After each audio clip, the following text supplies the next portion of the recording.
Magandang hapon. Ngayon ay Tuesday. Welcome sa Lotto Result Today PH.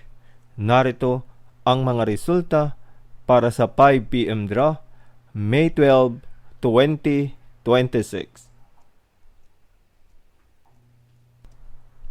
Para sa resulta ng 2D Lotto, 11 at 27.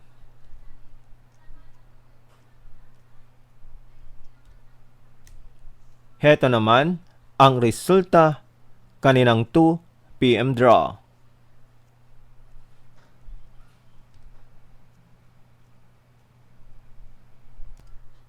Para sa resulta ng 3D Lotto, 5, 6, at 1.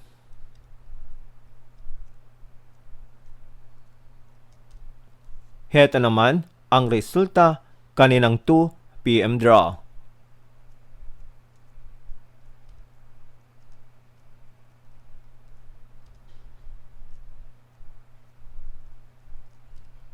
At yan ang mga resulta ngayong 5 PM draw. Para lagi kang updated sa mga Lotto draw result, mag-like and subscribe. Maraming salamat sa panonood.